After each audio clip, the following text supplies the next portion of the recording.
Zahmidi TV. Bismillahirrahmanirrahim. Alhamdulillah. Wassalatu wassalamu ala rasulillah wa ala alihi wa sahbihi wa man walahu, amma ba'd. Leo tutakuwa na kikao wanaume wenzangu. Naomba kila mmoja mwenye kutafuta kiti akakiweka hapa akiweke. Wewe kama utakaa hapo hapo ulipo, asikaa vizuri na si vibaya.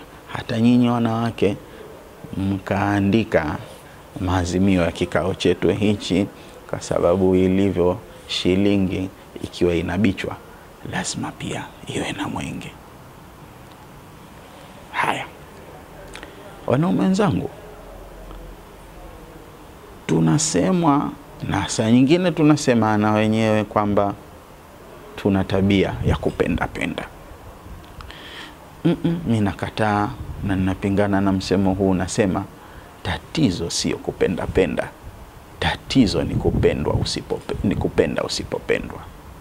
Tatizo sio kupenda penda, tatizo linalotukabili wanaume ni kupenda pale tusipopendwa. Kwa nini uone uchungu katika ndoa yako? Kwa nini wajihisi kero kwa huyo mpenzi wako? Kitu gani? Mbona watu wanafikia kukuona haueleweki? Unakosea wapi mwanaume mwenzangu? Chukua mbinu hii ambayo ameiweka wazi al-Imamu Ash-Shafi'i rahmatullahi alayhi pale aliposema akthara nasu.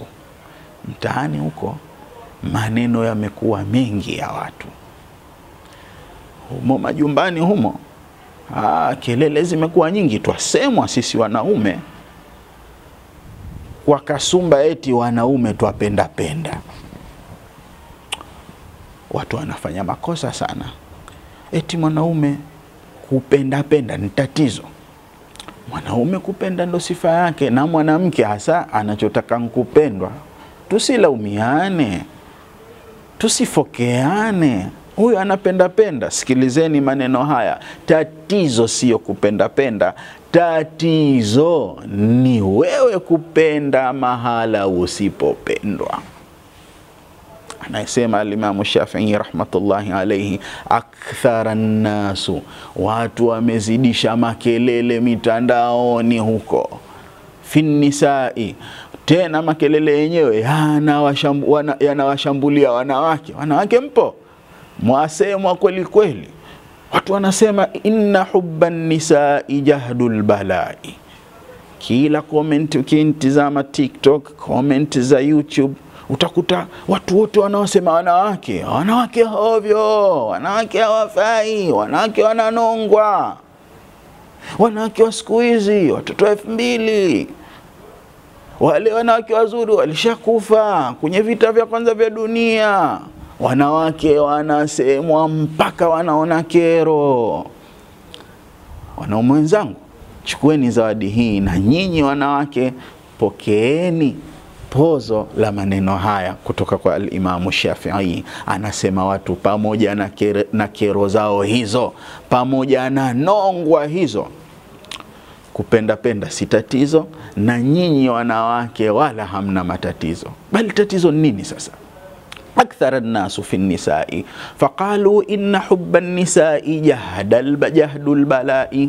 watu wanagomba kwamba kupenda penda wanawake ni balaa kubwa. Imam anasema laisa hubbun nisai jahdun, hakukuwa kasumba mila ya sisi wanaume wa bongo, tena wanaume wote dunia nzima, kunmila na kasumba ya kupenda penda si tatizo. Laisa hubbun nisai jahdul balai, wawakuwa wanaume vile kuwapenda sana nyinyi wanawake, kule kupenda penda hilo si tatizo. Lakin qurbu man la tuhibbu jahdul balai, lakini tatizo hasa ni wewe mwanaume kupenda pale usipopendwa.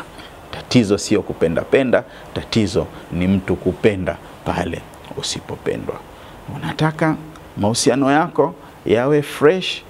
Unataka, you guys want to have the nice couple, mnatamani muwe na relationship bora kuliko za watu wote, kuwashinda warembo wote, kuwashinda gentlemen wote, basi jitahidi kabla haujapenda upendwe, ili uwe umeepukana na balaa la kupenda mahala usipopendwa. Hakukuwa kupenda ni balaa kubwa, lakini kupenda pale usipopendwa ndo balaa lenyewe. Naomba Mwenyezi Mungu atujalie nyoyo zenye kupendana, kuridhiana na kuelewana. Wassalamu alaikum wa rahmatullahi wa barakatuh. Zahmidi TV.